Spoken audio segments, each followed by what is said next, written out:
Here's some more of the wall.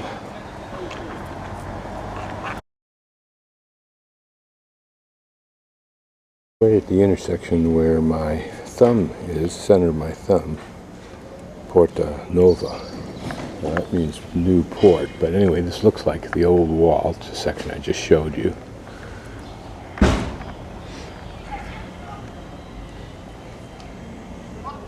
Probably that portion restored, but then it ambles down through there, which we'll go to. A little bit sinuous street should take us right up to the beginning of the aqueduct. And I'm betting that that archway is another chunk of the aqueduct. And again, notice the narrowness of these balconies. A hand and a half in width max. For a pretty and typical street with its yellow painted borderings. This is an interesting building in a slight way. Notice the outward curvature of this building and also the building adjacent to it to apparently conform, either that or this street conforms to it. The street's a little wider here than down there. And here at number 11 I've encountered the aqueduct, so we'll follow it for a while out into the country.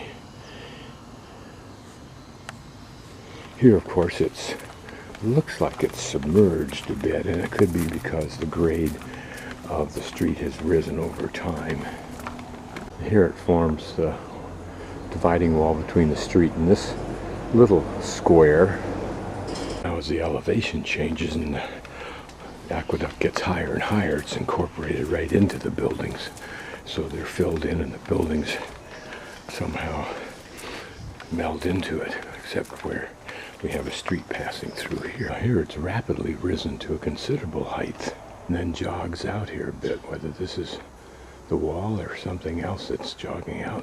At this point I think it's simply made a little jog, but then it has to be supported, so you see more substantial structure to hold this, to accommodate this height. Pedestrian, you take your life in your hands walking around these streets because they don't slow down. They go right around these tight corners.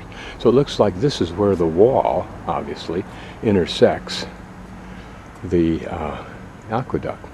Since houses were built right against the wall, my problem is how do I get past it? Now here's an interesting solution to the unsightliness of big bulky boxes like we use in Jackson in recycling. Here, each of these, what look like a platform, actually is some kind of container, and that apparently there's the ability for a machine to either pivot this top part up, take out the device underneath, or lift the whole thing up. I think I see hinges in there, so I'm thinking this top part just flips over to the side and then you can lift out the container inside. I've broken loose of the wall and I'm outside of its restraint. Here towers remain, probably rebuilt, and there our aqueduct continues off to the left or to the northwest, so we'll continue to try to follow it for a while, just for the fun of it. Interesting, looking back towards town, there's a modern wall that goes along here, and you can't see it, but right up in there is a little tower, or towerette. And here you'll see the same thing as I continue along this more modern wall. There is a tower, and then another tower where it seems to interface with the aqueduct, which then continues on, but appears to abruptly end over there. So we'll go look at that and see what we can deduce. Again, it looks like some kind of a stockade. It has barbed wire on the top, but nothing really profound, although it is tall, so you'd have to really work to get up at it today. Whether it's a prison, another thought. And here it gains, or loses a little bit of height. And behind that wall that they've used the aqueduct for a while, I think is a church. And it does not stop there. It continues lurching along, and then it crosses over this road going off to the left.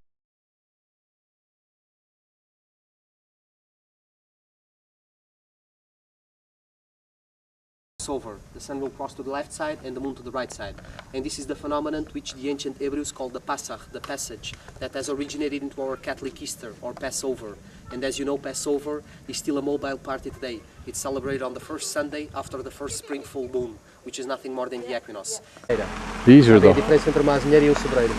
home oak tree, different from the cork tree, and that they have bigger acorns and they don't have the same bark. So a cork tree is an oak tree? They are both from the oak family. Ah, here we have individual stones that we're going to go see. Solitary. Ginger, can you hold out the way so people can take photos too? Used to mark the position in which the sun is born on the summer and winter solstices. This one was dedicated to the summer solstice. But there is a very interesting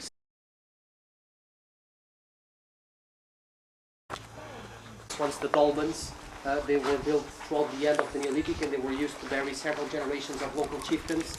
But here I always like to begin by pointing out three major differences that separate the non-funerary monuments that you guys already know from the funerary. And the first big difference between these two categories concerns their implantation on the landscape. As you saw, the non-funerary monuments are always on high ground. They have a great control over the surrounding landscape. They are easy to see from a distance, so we can say that they were meant to have an impact on the landscape. The funerary monuments, on the other hand, are always found in the end of the valleys, and what we are looking upon here is only the skeleton of the monument. Originally, all this megalithic structure was completely covered by an artificial mound of soil and stones, from which you can still see the leftovers. So if we would pass by here in the Neolithic, we would confuse this monument with a natural hilltop, all covered with trees and vegetation. This stage, a densely occupied one because of farming and shepherding, and almost every single settlement has moved up to the highest point of the hill of the landscape. It concerns the social structure that is behind their construction. And if you look upon the standing stones, they point out to a very egalitarian social system. They are monuments that are apparently constructed by everybody and meant to be enjoyed by everybody in communal celebrations. But when you arrive to the dolmens in the end of the Neolithic, you have exactly the opposite.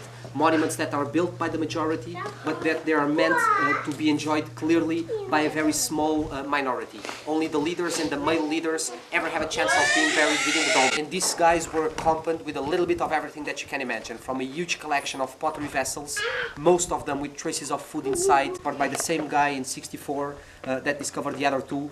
But to this monument, Enrique Leonor dedicated 12 years of his life in a huge excavation program. And it's important to underline that this guy was working for the fascist regime of Salazar under a program of promotion of the nationalist feeling. A little bit better the way in which the mound was constructed, and the mound is always composed by hundreds of thousands of small and medium-sized stones, and you have to imagine that the chamber had a capstone on top of it, and also that capstone was covered by the mound. So originally the mound would have reached the top of this roof. It was a pretty imponent structure, but you can still see the original capstone all broken into several pieces.